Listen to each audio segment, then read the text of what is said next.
расман муҳорибаи рейтингӣ дар вазни сабуки UFC 16 рақами рейтинг Бенуа Сен-Дени бо рекорди 14-3 зидди Маурисио Руфи бо рекорди 12-1 рӯзи 7 сентябр дар турнири UFC Fight Night дар Париж. Ассалому алайкум дӯстон, хуш омадед ба шабакаи мо. Дар ин навор барои шумо тозатарин ва муҳимтарин хабарҳоро аз ҷаҳони ММО омода кардаем. Барои ҳамин наворро то охир тамошо кунед. Мо бошем оғоз мекунем. Шахсоне ки аз Москва ва Московский област хоҳиши гузаштани граница дошта бошед, пас мо ба шумо дӯстони худ Акай Умед ва Акай Ғуломро тавсия медиҳем ки тӯли чанд сол мешавад ки онҳо дар ин соҳа кору фаъолият мекунанд. Номерораи канали Паҳлавон куҷа гирифтем, Акай Ғулом, Акай Умеда.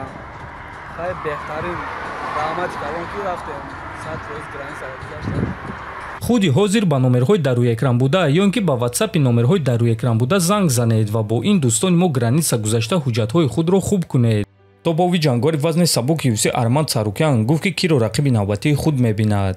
ҳозир муҳориба зидди Ҷастин Гейҷи барои ман маъно дорад. ӯ чанд муддат пеш 11 ё 12 рақами рейтинг Рафаэл Физиевро шикаст дод ва ӯ арзандаи муҳорибаи унвонӣ нест. 100% ӯ ин чизро сазовор нест. ӯ дар ҷанг зидди Холлуэй бо тариқи нокаут шикаст хӯрд ва баъд Физиевро шикаст дод ки Физиев ҳамон муҳорибаро дар муддати кӯтоҳ қабул кард ва Ҷастин ба як азоб пирӯз шуд. ҳозир Гейҷи оиди муҳорибаи унвонӣ гап зада истодааст ва ин ноҳақӣ аст. ӯ бояд ки аввал маро шикаст диҳад то ин ки муҳорибаи унвониро сазовор шавад, гуфтааст Арман. Дӯстон, дар ҳақиқат бинед ки чӣ гуна ноҳақӣ нисбати Арман Царукян шуда истодааст. ҳам чемпион Илия Топурия, ҳам ташкилоти UFC ва ҳамаи ҷангварони топ 5 ба ӯ муҳориба додан намехоҳанд ва аз рӯи суханони чемпиони пешинаи UFC ва ҳозира комментатори UFC Майкл Биспинг, Топурия ҳамчун чемпион бояд ки зидди Арман ҷангад.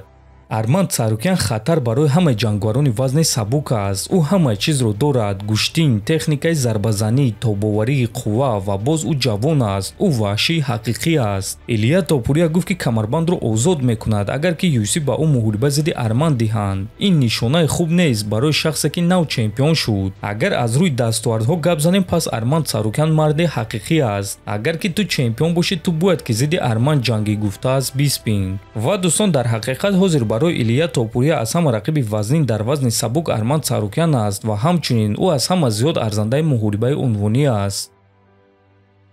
Ринганонсери UFC Брюс Баффер гуфт ки кай карьераи худро ба анҷом расонидан мехоҳад.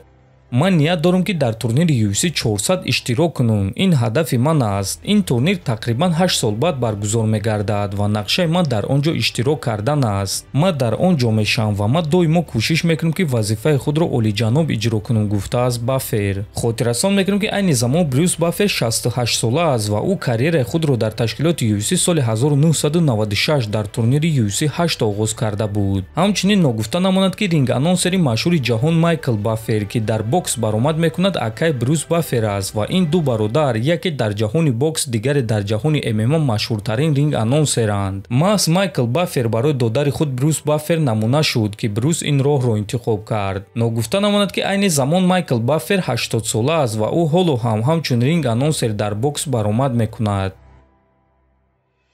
ҷангвари пешинаи UFC ва ҳозира аналитик Дин Томас эълон карда гуфт ки чемпионии Ҳамзат Чимаев барои UFC фалокат мешавад.